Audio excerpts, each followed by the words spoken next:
As leaders grapple with big questions about the future of Jewish community and Jewish life, I'm honored to bring together some of the finest minds and leading thinkers on what the future might look like and what we need to do to get there. We can't wait around and hope for the best. We must create our own future because the future is starting now.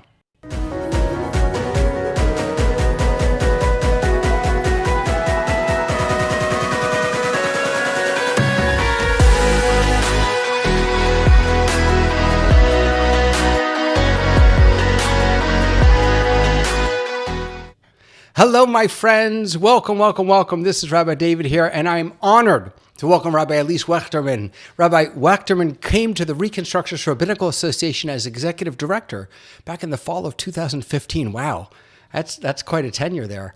And during that tenure, she's created the Office of Rabbinic Career Development to serve the professional needs of rabbis in any field of work. She's also spearheaded a revised communication strategy and a renewed partnership with the movement's Rabbinical College and National Association. As one of the founding faculty at Camp Havaya, she has served on the summer faculty for many, many years. Now, before coming over to the RRA, Rabbi Wechterman served as spiritual leader of Congregation Agudas Achim in Attleboro, Massachusetts, right near where I used to live, from 2001 all the way to June of 2014. She's also taught at the college and adult level in many settings and worked broadly with children and families with special needs to create inclusive communities for Jews of all abilities and backgrounds. She also previously worked for the national movement as director of congregational services, consulted with congregations throughout the movement on governance, on growth, staffing, and other congregational issues. She is a graduate of the Reconstructing Rabbinical College, and Rabbi Wechterman brings an open and inclusive approach to teaching Jewish life and traditions. She's committed to empowering Jews and fellow travelers on their individual and unique Jewish journeys. We're going to get back to that, fellow travelers, a little later, I hope. In addition to rabbinic ordination, Rabbi Wechterman holds a BA in International Relations, that's pretty cool, and a BS in Journalism from Boston University. Hello, Rabbi. Hello, David. Hello, Rabbi. It's really a pleasure to be here with you. It is such a joy to be here with you also. But you have done so many different things. Before we jump into the official questions, I'm curious, with degrees in international relations and journalism, what are you doing? Well, it's very interesting. My whole childhood, I dreamt of being actually Lois Lane, not Superman, but Lois Lane. I wanted to be the all-star reporter out chasing the stories. And as I grew older and learned more about the world and all of its challenges, I thought, well, if I'm an international journalist, I can bring peace to the Middle East just by telling people stories. And I tried that for a couple of years. And it's a lot How'd harder that go than you for you? think. Yeah, I was going to say. Well, I'm still working on the bringing peace part, but it's very complicated, as you know. And there's something really in common, I think, that journalists have with rabbis is that to a certain degree, um, rabbis are storytellers, right? The best thing that we do is teach by bringing out the stories of our tradition and the stories of the people that we serve and bringing them Mm. together. And in fact, that's what a journalist does too, right? So in many ways, I'm still telling the stories. I'm just doing it within a particular context in a particular community and using a particular language. So I hope and I pray that those years training as a journalist have served me well in this career as well. Wow, that's beautiful. I never thought of that connection of storytelling as a connection. That's really very beautiful. I want to, if it's okay, I'd like to start with you in your experience as working with current and future leaders of the Jewish people, specifically rabbinical students or already ordained rabbis from the RRA. Excuse me, in the RRA from RRC, and I want to touch on what you were just talking about. What is the rabbi's job? And I'm curious. Is our job, maybe has our job, or is our job changing drastically for us rabbis? What is the future rabbi going to be trained to do you think? Will it look significantly I, different than what we have today? I think it will in terms of the how we do our job, but I actually don't believe that the what is all that different, right? Like I said, I believe that rabbis are storytellers. We tell the stories of our people, we tell the stories of our tradition, we elicit the stories of those around us to help people bring meaning to their lives. Ultimately, that's the job of a rabbi. And I don't think that that core will change very much. But I do think that the how we do that, the where we do that, the when we do that, and the tools that we use to do that will change all the time. So some of it is about thinking about the tools of our trade, and the location and the technology of our trade, versus the core meaning of our trade. Right. So we no longer, the world of synagogues are changing, and that's what your entire conversation is about. But it's also true that the world of rabbis are changing tremendously. The RRA is made up of about 380 rabbis. Only at any given time, 40% of them actually work in congregations. Most of those rabbis serve in a variety of other capacities, including on campus, including in social justice organizations, including as chaplains in hospitals, including in entrepreneurial settings. And a growing number of rabbis are creating new outlets, new versions of communities, and new opportunities to meet people, to tell those stories, to create meaning in non-traditional ways. Is And that I is think that we'll see relatively more of new? that. Is that relatively new? That It's the the percentage? extent. I think the percentage, well, for Reconstructionist rabbis, the percentage of non-pulpit rabbis has always been higher than in the other movements. The training that we receive at RRC has always been geared toward the breadth of serving the Jewish people. So our percentages in that way have always reflected that commitment. But but at the same time, it's growing. As the synagogue world changes, rabbis are finding new outlets, Yeah. because Jews need rabbis. The question is, where are we meeting them? So now that we're meeting them in hospitals, on campuses, and those kind of places, rabbis are finding ways to connect and build communities in all sorts of interesting ways, including through technology, including online, but also including in things like ways to combine a compassion or passion for the outdoors and for the environment with Jewish meaning. So people who are not necessarily creating congregations, but creating opportunities for people to do outdoors in a Jewish way, for example. That's one possibility. So yeah, I think that's very new. And growing. And I think that we will continue to see the percentages of rabbis serving communities shrink as the synagogue changes and as the financial model, frankly, of the synagogue changes. As we know, it's very complicated. I was having a conversation today with a really dear colleague who was saying that he was talking with about his own community and how he has had a come to Moses moment with them and has said to them, look, either I need to change, that is to say, the community that I'm serving, or our community needs to change. But then in reflecting, what he said to me is, actually, I take that back. This community is going to have to change regardless, whether I'm Right, here or not, right, because right. because the way that we've been doing things, it's not. I'm not sure what it's serving an important population well, and it's leaving out a larger population significantly. It seems to me. So I wonder, Right. do you see rabbis being trained for whatever is coming down the road? Are the rabbis that are being trained and are joining the RRA, are they ready for the next evolution of what Jewish community looks like? Well, it's hard to be precisely ready for what we don't know and what we're yet Yeah, to discover. right. So we're all on a learning curve together. It's kind of like building the airplane while you're flying. On the other hand, at least from the position that I sit at the Reconstructionist Rabbinical Association and as an adjunct faculty member at the Reconstructionist Rabbinical College, we have courses now where rabbis are studying entrepreneurship and how to build social change organizations. We have rabbis who are learning about social justice work and how to organize in the broad, both in the Jewish world and in the broader world, for the kind of social change we want to see broadly in the world. We have rabbis who are studying to bring teaching and Torah and learning to previously marginalized and continuously marginalized communities in all sorts of ways. So I do think that they're being given the skills. And what's fascinating about the newest students in rabbinical school is that they're also, in some ways, way more attuned than those of us who teach there are to what other needs are coming, and they are asking for it.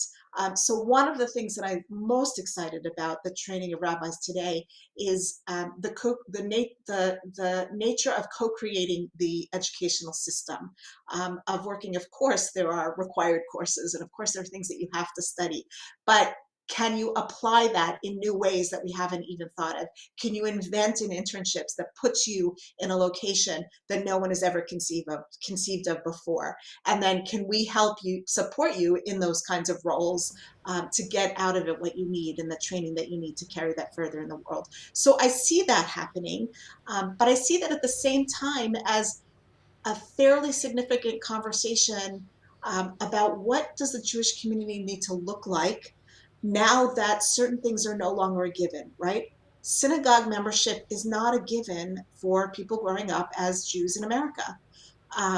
Geography is not a given now that we're in the realm of Zoom. Um, Joining a synagogue in order to have certain life cycle events happen is not a presumption that we can make of most families, right? They still want those things, but not necessarily in the form of the synagogue, which served phenomenally well for several generations, but may no longer be the key or the way that Jews connect in the future. And so we need to have a conversation about what are the ways that connect? Where will we sit to tell our stories? Where will we engage the Jews that we want to help find meaning? But it may not be in the same location, but it will be the same kind of engagement. Wow. Full disclosure, I spent a year at RRC. It was one of the best years of my life, In my actually, class, in your class. And it really was a phenomenal year. And I remember learning about social justice and learning about social action. But what you just described, and what's really interesting to me, is the entrepreneurial piece of it, or the organizing piece of it, that we're now training our rabbis not just to believe in social justice and not just to promote it through the lens of Torah and Jewish teachings, but to know how to get it done, to know how to do that, the managerial side, the business side, if you will, of Judaism, which I never learned about in rabbinical school. Right. Well, and it's not just that. I mean, I think that being a rabbi today requires an enormous amount of technical skills that have to do with budget management and Yeah. communication and technology and all of that, which they don't usually teach in rabbinical school. In our rabbinical school, we do have some introductory courses on that. And that is a lot of what I spend my time providing, professional development for rabbis out in the field in those areas. But we also spend time, thinking about, if you're going to be committed to social justice, if you were going to engage in, as the Reconstructionists and the Reform movement have taken on in a big way, becoming anti-racist and working on racial justice in this community in America, or voting rights, or whatever particular expression of it, we don't do that alone, right? Jews are still, despite the influence in media, in television that some people claim that we have, and in some cases we do have, we're still a very small part of the population. And the reality is that these fights are not just our fights, they're everyone's fights. And so part of the skills to be a leader in social justice and to be a religious leader in America today is to be able to do that in relationship with, in friendship with, in partnership with, and in allyship with others who hold those same values. So the other piece that we're teaching, and I think RC is leading the way on this, is what does it mean to be a rabbi in a multi-faith world, where the families in front of us are multi-faith, the communities are multi-faith, and the people that we work with, the allies that we work with on the lines of some of these racial justice conversations, are from lots of different faith and no faith communities. Yeah. And that's also a part of the work that I think we have to do. I want to come back to that, to the interfaith or the multi-faith piece, but I want to go back for just a moment to the social justice piece. I was reading, there was an article back in Moment magazine. I want to say it was back in March. I just reread it about what is community going to look like in the 21st century. And one of the teachers in this article quoted Rabbi Lord Jonathan Sacks, who talked broadly about how to his mind, the best grounding or the best centerpiece for any community is ritual. When I look at the Reform movement, the Reconstructionist movement, to a certain extent, the conservative movement, it seems like ritual has been not replaced in a bad way, replaced maybe in a good way by social justice work. That really is the thing around which we gather. It is one of the defining aspects of a liberal Jewish community is a dedication to social justice. Do you see that? And do you think that, I guess the question is, what do you think, what is the balance, right, between social, because anyone can be a social justice warrior. You don't have to be Jewish. Absolutely, absolutely. You don't have No, to be absolutely, Jewish. absolutely, So absolutely. what makes Yeah, it yeah. Jewish, I guess, is, what makes a Jewish community Jewish if its core is around social justice? Right, right. Well, so I want to say that that first of all, the core is to me is Torah, right? And because social justice comes out of a commitment to reading Torah and to reading Torah and studying Torah in light of what we raise up, those of us in the progressive Jewish community raise up of sort of, the to quote another tradition, the prime directive, which is that that human beings are created in God's image and that the world is holy. This is Elise's theology on one foot. The world is holy. Human beings are created in God's image. The world is broken, and we have the power to make it better.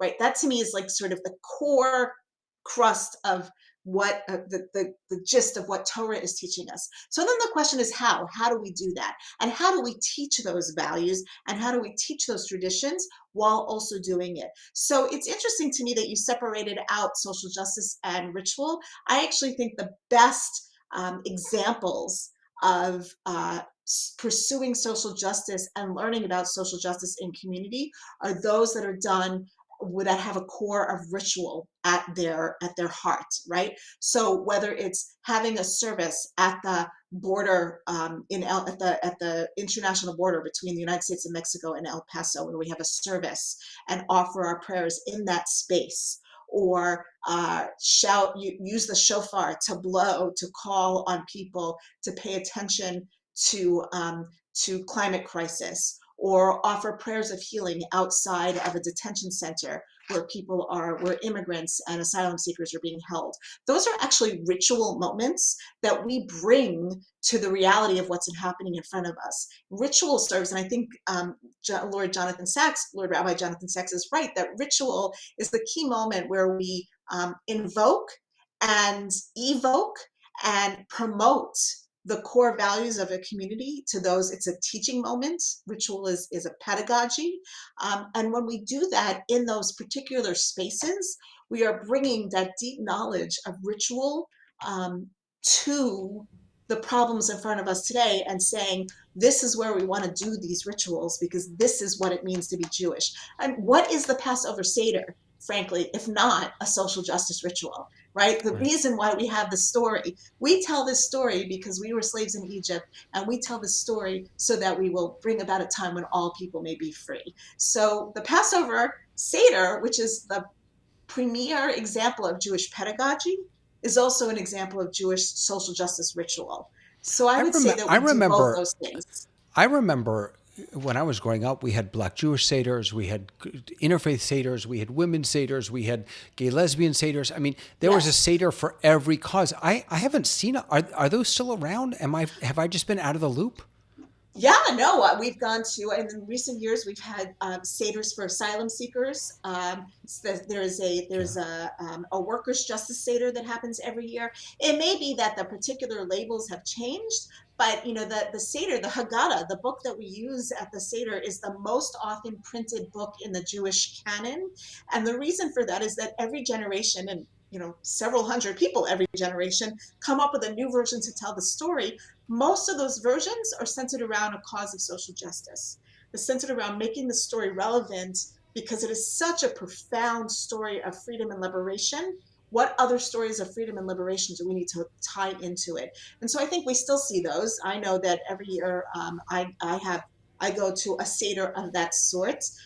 In recent years, I've been doing, I serve as a volunteer in a state prison. And in recent years, I go to prison for Seder every year. Mm, And let me tell you, having Seder in a prison with people who are incarcerated, talk about bringing meaning to ritual and ritual to life. It's really wow. quite powerful. Wow. It occurs to me that sometimes the best ideas are also the oldest ideas, because it's as I think about standing at the border and davening, or blowing shofar for a particular cause, part of me feels like, no, that belongs in the shul, right? We daven at shul, we daven in synagogue, we blow shofar in synagogue, but the shofar was not blown in the temple. It was It was blown never on blown in the top of temple. right. It was Right, right, right, right, the right, whole right. point was to reach people outside of the temple, and so again, I think what you're describing, some of these grand ideas that may feel new or out of the box or different, what we're doing is going back to our roots in many cases. Right, right. Rabbi Nachman, Rabbi Nachman's stories about going out into the woods and praying, right? Yeah, And yeah. being in nature. If every Jew could spend, 20 minutes a day out in nature, just think of what the impact would be on our collective souls, and how that might impact the way we think about what we do with our environment, right? And Rabbi Nachman was doing that for years before we ever talked about climate crisis, right? Yeah. So, right, in some ways, they're old ideas. These are rich. This is why I say that the center is not social justice. The center is the Mm, Torah that points us towards social justice. The center is the Torah that says the world is really broken, and you human beings are the ones that I created to help fix it. Yes, you broke it, but you also need to fix it. Um, and that I take mm. that message really strongly. And that's not about being a social justice warrior sake for the sake of a grand self-aggrandizement. That's because I believe that the world is holy and worth saving, and so is every single soul. Um, and so I'll be out there, praying, davening, blowing shofar, giving out sufganiyot in strange places, because that's how we express our values. And whether I do that in the context of a synagogue or a campus or with people in a hospital, or as I'm fortunate to do on a monthly basis with people who are incarcerated in state prison, that's where I'll do it, because that's where Jews are. And wherever Jews are is where rabbis need to be, coming back to the other point of our Yeah, question. yeah. The I think there's something really unique and special about being a part of part of a movement that, by the way, I'd love to talk about movements in general, but I think there's something very Me unique too. yeah, I think there's something very unique and special about being part of a movement that in many ways was born out of a sense of justice, was born out of a sense of universal justice. Um, the Mordechai Kaplan's hesitancy around peoplehood, and thinking instead about the universality of God's breath that was blown into each of us. There's something I think very special and unique about being a part of that movement, because when you do stand up for workers' rights, or when you do stand up for immigrant rights, that isn't, maybe I'm wrong, and please tell me if I am, it seems to me that in a Reconstructionist community, that wouldn't be necessarily a point of contention. Whereas in, I think, a lot of other communities, rabbis are so hesitant to speak about anything that even borderlines on Hmm, politics. hmm, hmm. And since everything is Well, politicized. Yes. Well, yes. First of all, everything is politicized. I don't actually believe that there is a conversation that isn't political. The question is how explicit and clear you're going to be about that. I would say that in the Reconstructionist movement, which is fairly small, we have a certain degree of uniformity on one side of a spectrum, but there's still within that a spectrum, right? And that doesn't mean that, our rabbis don't take risks. A lot of times they do. There are topics that feel threatening to speak about. There are places where it feels, I might not want to go there because this donor, whatever, which is very difficult and very painful. So it's not that it's that we are have a unanimity of thought at all. I do think that we are very clear about grounding our thought and our positions and our opinions in Torah and in values and being clear about who we are and where we stand. And frankly, that's not for everybody, right? Yeah, That you can go to a right. different shul, right? But we are, the Reconstructionist movement is certainly by far on the more left side of the spectrum, and we're not ashamed about that. We don't feel like we have to hide that. On the other hand, the spectrum still exists. Of And so course. we have to Yeah. have our internal conversations there. And there are things that I could say as a rabbi in Massachusetts, that a rabbi at a Reconstructionist congregation in Massachusetts, that a rabbi at a Reconstructionist congregation in, I don't know, Georgia might not be able to say. Although in Right. that example, that's probably not true. But knowing my friend in Georgia.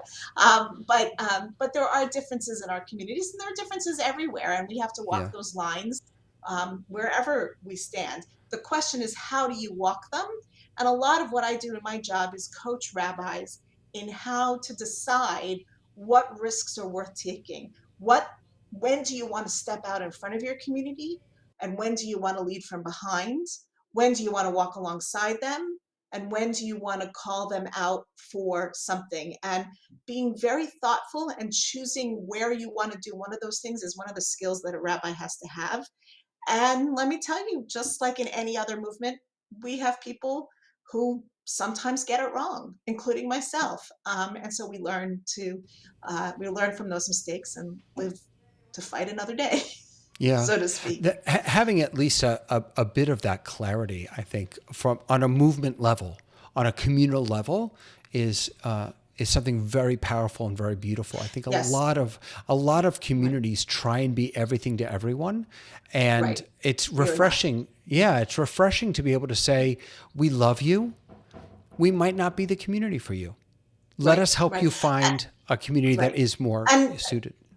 yeah, especially around the time of the election, Rabbi Deborah Waxman, who's the president of Reconstructing Judaism, talked a lot about the fact that we actually are not a big tent, and we don't need to pretend that we are. Anybody who comes in our door, we want to treat with welcome arms. We want to be inclusive. We want to be welcoming. We want to be accommodating, but we also want to be clear about who we are and what we stand for. Yeah, And so I never want someone to walk away because we haven't made them feel welcome. But if someone walks away because they don't agree with us, I don't actually have a problem with that. I think right. that that's healthy. That's why, as someone that I love dearly says, that's why there's chocolate and vanilla. And we might find that our partnerships that we build in the places where we have agreement actually bring us into communication and community with people from different faiths. And that's also okay, right? It's also okay that, I might find myself marching hand in hand with ministers from progressive churches on one issue on one day, and then fighting against them on another day. I mean, I believe very much in coalitions, contingent coalitions for particular causes, coalitions that bring me into partnership with people that I learn about, even though there may be other issues that I disagree with them. And I'll give Right. you a really good example of that. I work when the work that we do on immigration. We work very closely in some cases with Catholic organizations, particularly in Texas. They're the ones on the border. The people who are mostly crossing the border identify as Catholic, and it's their people that we're talking about. And we work in close cooperation with those organizations. Those are the very same organizations that are on opposite sides of the line when we come to something like reproductive choice and healthcare for all people, especially access to reproductive and sexual health care. Would I like them to think differently? Of course I would. Do I think that that's going to change overnight? No. But I'm in relationship with those people and I can respect the difference of opinion we have in one place while working together in another. Yeah. Let's talk about those relationships a little bit. When I was growing up, interfaith dating and interfaith marriage was going to be the death of American Judaism. How'd that Right? work out? Yeah. Well, that was my question. Right? How did that work out? Some people would say that that's exactly what we're seeing. By the just for argument's sake, with the prevalence of interfaith relationships and families, what do you imagine the American Jewish community is going to look like in the next 10, 20, 30 years? Well, what we know is that the American Jewish community already looks like something that many of us didn't expect or couldn't imagine or didn't see years ago. And that is that we have growing realization or awareness of the multiracial aspect of our communities, the multi-ethnic aspects of our communities, and of course, the fact that so many people have married people from different traditions and brought them into our communities and into our faith tradition means that it's that our communities are vibrant, diverse, enriched by people from lots of different backgrounds, and that helps build up what I think of as of a beautiful quilt of Jewish community. Sometimes it's hard to define exactly what the Jewish community is. That doesn't bother me. My concern is more how people do Jewish together, when they want to be together, and how we acknowledge the richness of diversity.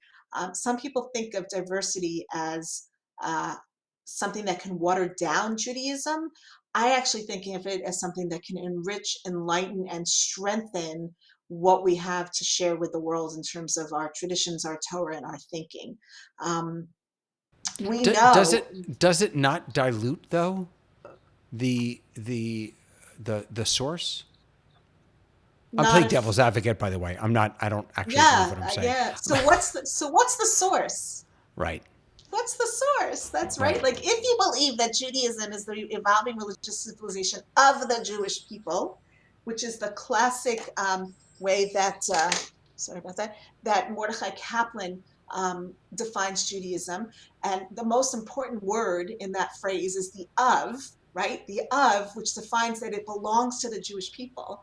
Then what the Jewish people does and how the Jewish people talks about what it does defines Judaism, right? So as we bring in Wait a and as second. we Back up. recognize, Wait. Back up. Do that. Run that by me one more time. I like that. Explain that one more time. so Mordechai Kaplan said that Judaism is the evolving religious civilization of the Jewish people. What was so radical about that? It was the of. Judaism is not something that comes down from Mount Sinai and God says, okay, this is it. I'm giving it to you. Now do with it what you will. And then, there's always that source to go back to. I don't believe in that. I don't actually believe in that supernaturalistic understanding of the creation of Judaism. To me, Judaism has always been the conversation that the Jewish people have been engaged in about how they observe and relate to their traditions and relate to God and fulfill the mitzvot. So that conversation changes by definition of what um, of who's having the conversation, right? So the conversation already, if we look back at our tradition, after the destruction of the temple in the year 70, the conversation was relegated to a bunch of rabbis, essentially. A bunch of rabbis in Yavna had a conversation about what Judaism is. A lot of other people having conversations about Judaism at the same time, but they're the ones who write the story and tell the story that the people descended from those who look to the Talmud as our interpretation. Those are the people that we look back to. Well, that was a small group of people, but they're not the only ones in the conversation. Years later, other people became part of the conversation, and then other people became part of the conversation.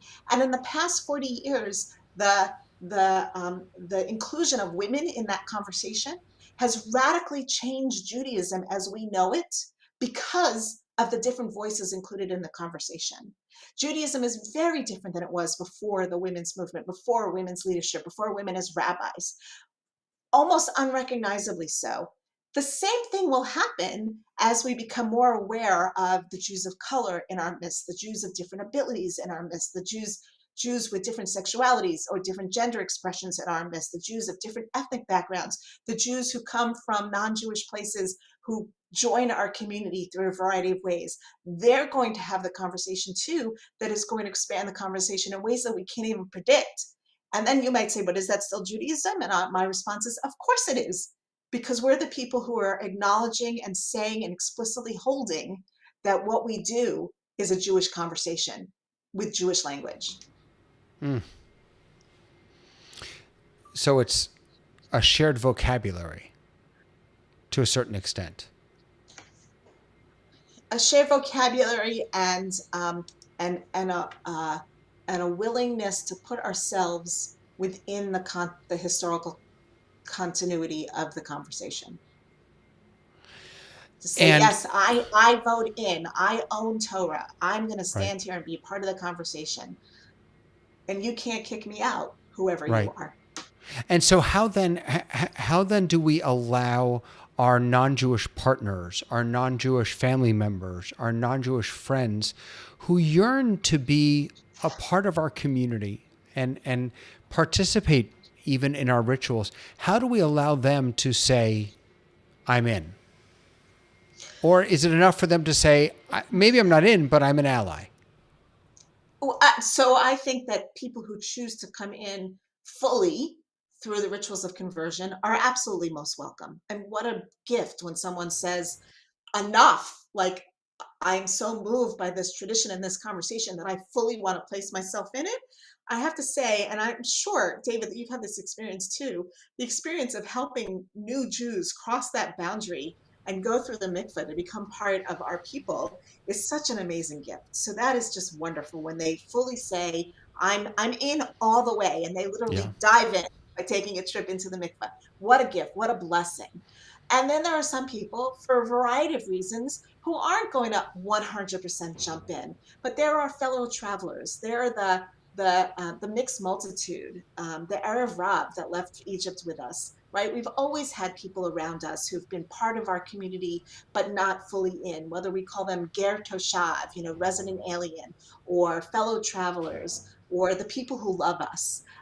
How wonderful that there are people who want to share our traditions with us and grow our traditions in the way that they want to.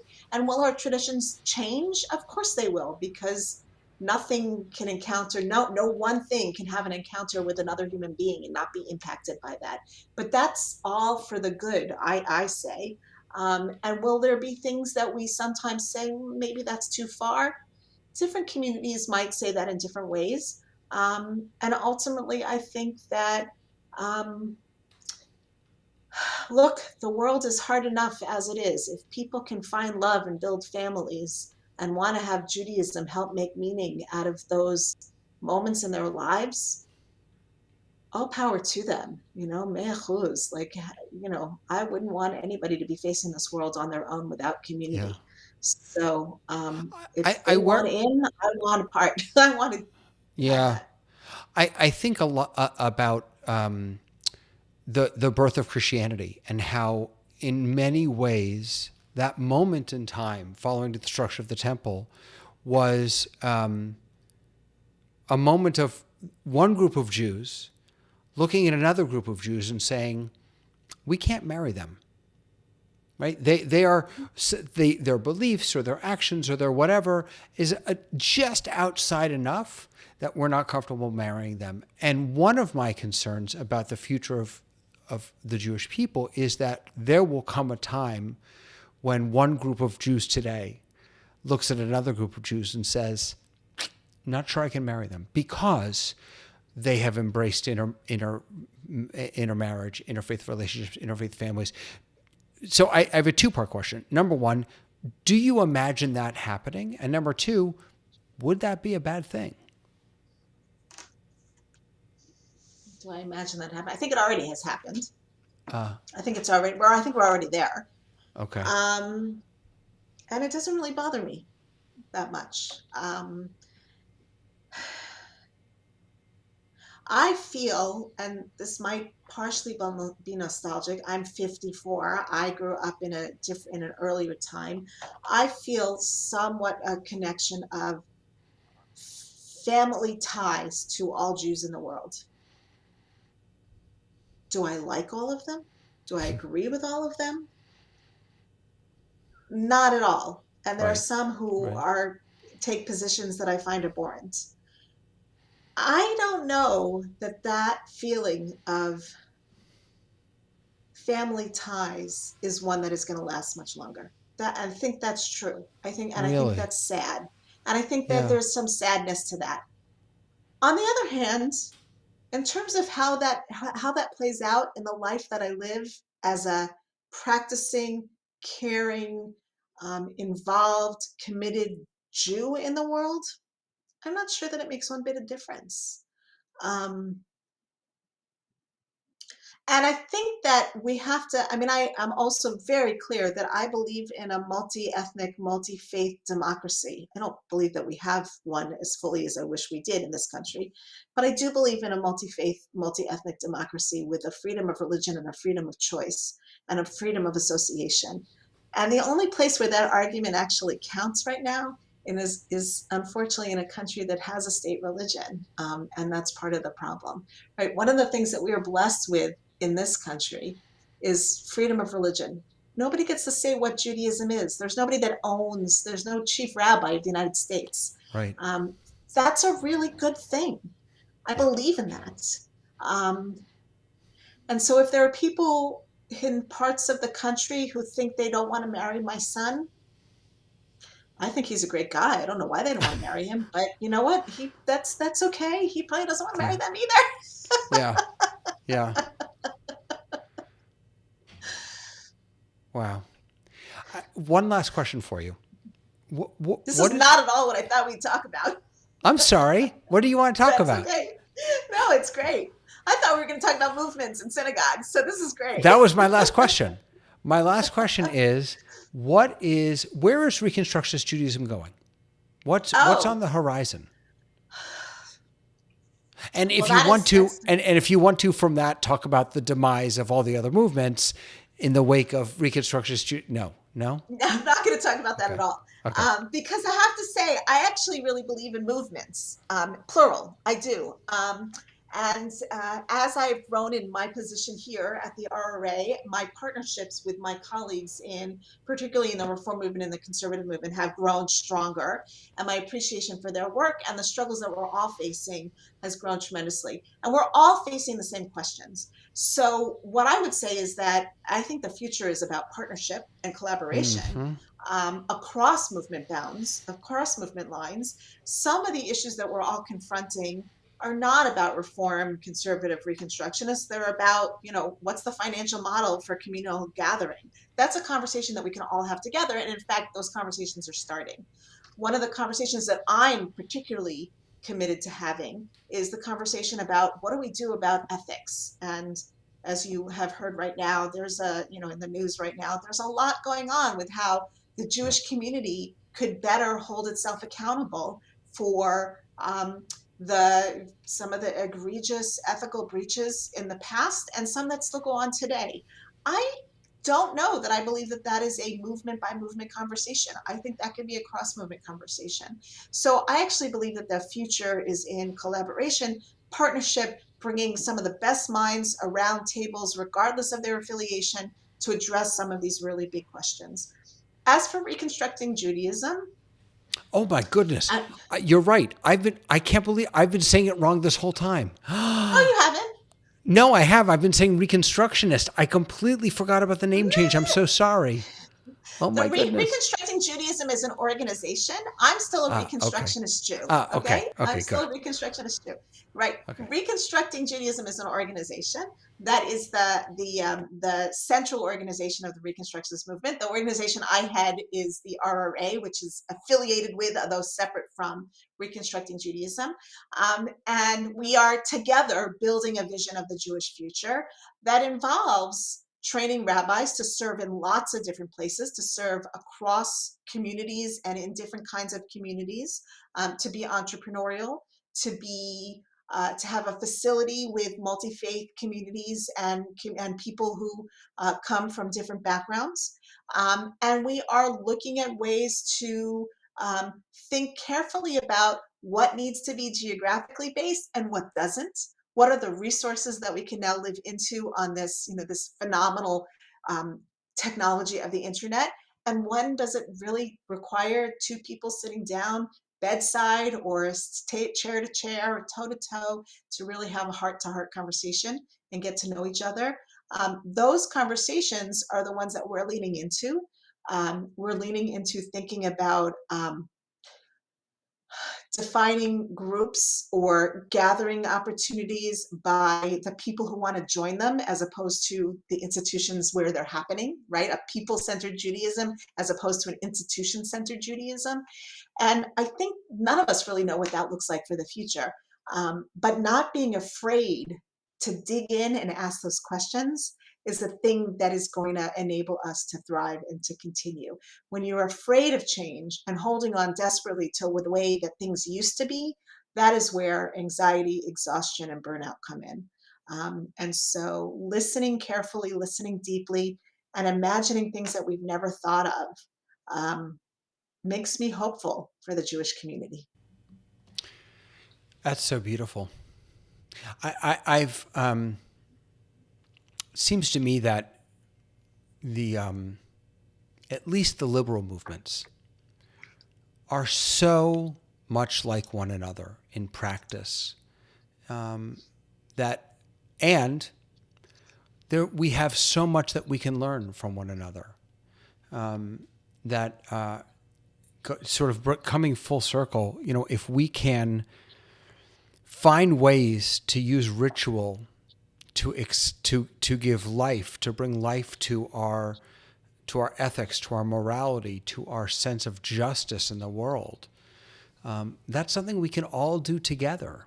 There's no dividing line between us anymore. And so it's interesting go ahead. I'm sorry. I was going to say, and some of those rituals I described happened in those cross movement spaces. Right. The Right. several trips that I took to El Paso to work with on immigration issues and asylum seekers, that was with Trua and Hayas, right? Those are Yeah. cross movement gathering spaces. The work when I traveled to Guatemala to learn about what's happening in that country in terms of human rights. That was with American Jewish World Service and a group of rabbis representing all movements, right? So that you're absolutely right that in those spaces, cross movement is already happening and enriching each other. And I think the same is starting to happen in other places. We may not all be able to pray the same way because there are different styles and different needs from prayer. And I get that. But we can learn, we can study, we can think, we can teach, we can imagine together. And that's what I get excited about when I have conversations with leaders in other movements. And, there's no triumphalism. We all have our faults, we all have our problems, we all have our challenges. But the Jewish world is better off with all of us in it together, imagining new things than trying to beat each other out. And there are always way more Jews who are not connected than are that we have the opportunity to bring in. I love the word imagination. That boy do we need to celebrate that, especially in this moment. And I think about all the imagining that rabbis and cantors and educators and leaders have been doing over the past 2 years, imagining how to bring people together when we can't physically be in the same space, imagining how to still inspire, imagining how to continue teaching Torah, imagining that we need to. I hope that we never lose that spirit of imagination. That's such a beautiful, Me too. such a beautiful Yeah. piece. Rabbi, I am so grateful for your time. I've learned so much from you.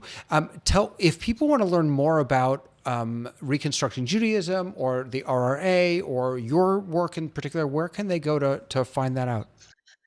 So I will say that the Reconstructing Judaism website, which is reconstructingjudaism.org, an awesome resource to learn more about the programs of Reconstructing Judaism.